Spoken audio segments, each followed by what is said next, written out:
Saat ini tim Fakta akan mewawancarai tersangka. Kami mendapatkan kesempatan untuk bisa menanyakan langsung apa sebenarnya yang menjadi pemicu dan juga motif dari perkelahiannya dengan sang paman. Kita temukan faktanya.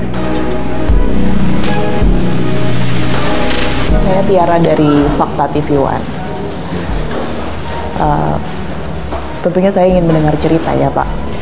Sebenarnya sudah berapa kali Pak Muslihin ini cekcok dengan korban, kemudian hubungannya juga seperti apa yang kemudian menjadi pemicu Pak Muslihin ini untuk pada akhirnya, oke, saya akan menghabisi orang ini. Dia menganiaya, seperti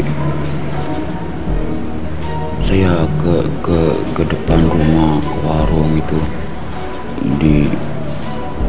digoresin kopi itu beracun gitu. Beracun dari mana? Dari korban? Dari merekanya. Oh, Pak Muslihin dikasih kopi, iya. Terus kopinya tuh beracun? Beracun. Dari mana taunya? Ya, dari rasanya. Rasanya? Iya, rasanya. Lemah gitu, terus saya beli obat, saya nggak apa-apa. Saya nggak bilang gimana, cuma beli obat stamina aja setiap hari. Selain itu? Suntik ke rumah sakit. Suntik apa itu? Suntik sehat.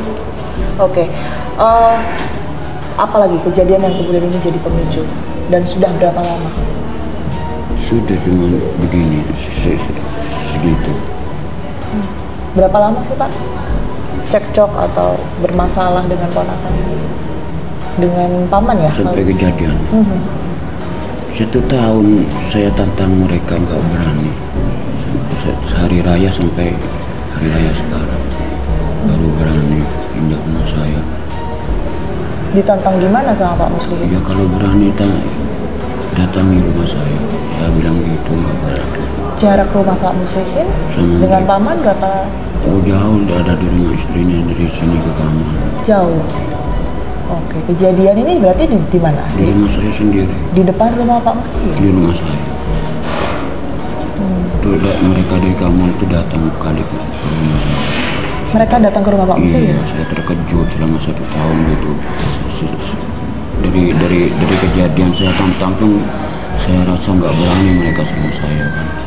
Gitu. Terus selama 1 tahun tuh mereka datang ke rumah saya terkejut, mama apa datang kemari, saya bilang gitu. Terus ngamuk saya langsung. Mereka mau berani juga hadapan sama saya gitu. Berantem. Bawa ke rumah Pak Muslihin itu sudah dengan senjata artinya ya Pak ya? Dari mana Pak Muslihin tahu kalau senjata itu digunakan untuk menyerang Pak Muslihin? Mereka bawa sepeda motor, ambil dari sepeda motornya, saya juga bawa buka dari kamar. Sempat diarahkan gitu ke arah Pak Muslihin? Iya, sama-sama berhadapan sama saya, saling tusuk. Saling tusuk? Siapa yang duluan? Sama-sama nusuk sama saya, ini kejadiannya. Karena gini Pak, saya dapat informasi kalau ternyata senjata itu dibawa karena pekerjaan dari paman ya, dari korban ini adalah penjual daging gitu. Jadi memang dibawa senjata itu kemana-mana untuk kepentingan kerjaan, kepentingan sebagai penjual daging itu. Itu gimana? Itu kalau daging itu, saya rasa itu di tempat-tempat ada tempatnya sendiri, itu pisau putih kayaknya, pisau ada bajunya itu. Pisau ada bajunya. Jadi menurut Pak Muslihin itu khusus gitu ya, bukan yang biasa dipakai untuk potong daging dan lain sebagainya. Oke. Setelah itu gimana? Jadi ada ancaman ya dari korban. Ancaman dari korban dengan cara menodongkan senjata itu tadi. Terus apa yang dilakukan Pak Muslihin? Terus saya lari. Ke? Sudah saya nggak bisa itu. Sudah satu orang nggak punya tenaga, saya lepas, saya lari ke rumah sakit. Oh, nggak, setelah ancaman, sebelum ada senjata yang Pak Muslihin ambil, itu apa yang Pak Muslihin lakukan? Apa yang sempat dikatakan ke korban? Ya, mereka mengamuk. Apa yang dibilang? Mengamuk, saya nggak mau sama kamu, ngamuk. Terus mereka ambil pisau, saya ambil juga ke rumah saya. Terus berhadapan saling tusuk. Memang memang itu puncaknya kemarin ke rumah saya. Ingat nggak Pak Muslihin waktu itu nyerang di bagian apa? Saling tusuk depan, mereka dari depan, saya juga dari depan. Di bagian tubuh apa? Ingat di bagian badan yang sebelah mana? Iya depan, kepala kali. Kepala. Iya. Berapa kali kira-kira? Kira-kira 2 kali kalau enggak. 2 kali di bagian kepala. Menurut Pak Muslihin itu yang bikin korban meninggal? Nggak tahu, katanya Pak polisi, hakimnya meninggal dunia. Di tempat Pak Muslihin langsung lihat? Lihat Enggak. sendiri? Enggak. Cuma dari Pak polisi saya dengar. Dia bawa kemari. Oke.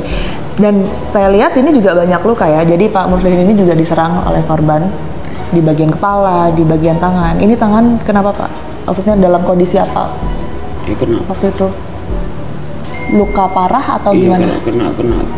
kena tusukan. Oke, jadi kena senjata itu juga ya. Nah setelah itu kan semuanya sudah dalam kondisi apa ya, lemah karena memang sudah saling nyerang satu sama lain. Sempat dipisah warga nggak? Enggak, mereka langsung nabrak meluk saya. Meluk? Saya, iya. Siapa itu? Mereka musuhnya. Musuh? Iya. Musuhnya siapa? Musuh saya itu meluk saya. Musuhnya itu nggak tahan kali, nggak punya, lemah kali ya. Saya tabrak juga. Sebenarnya ini siapa yang dimaksud? Musuhnya itu lemah. Oh, korban. Iya. Korban langsung meluk Bapak. Meluk, iya. Meluk, saya robohkan. Dalam gitu. keadaan memang sudah berlumuran Iya. darah itu. Ada yang sempat dibilang Pak? Iya, tolong gitu orangnya. Sebelum lihat korban ini bawa senjata waktu itu, sempat ada kepikiran nggak Pak untuk nanti saya akan mungkin menghabisi nyawanya atau nyerang duluan sebelumnya? Pernah nggak kepikiran, mungkin saking emosinya gitu? Kalau saya enggak, mereka itu mempunyai kesalahan sama saya tantang sekali seketika itu enggak Dan berani, mereka berarti nggak mau? enggak, berarti saya enggak, mereka takut. Gitu. Ya akhirnya ya pikiran saya ada juga sampai 1 tahun sekiannya bisa berani dari hari Idul Fitri kemarin sampai sekarang, hari Idul Fitri sekarang 1 tahun bisa berani.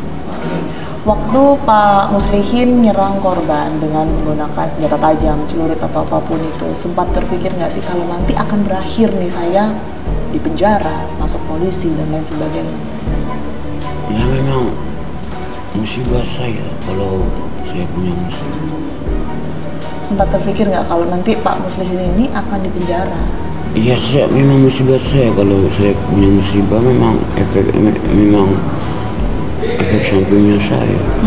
Makasih banyak Pak Muslihin. Semoga cepat selesai masalahnya dan proses hukum tentunya kita tunggu ya, masih tetap berlangsung. Kita temukan fakta selanjutnya. Iya, bukan masalah baru karena pihak tetangga maupun keluarga sudah mengetahui sebenarnya dari dulu sudah cekcok seperti ini. Cuma puncaknya itu pada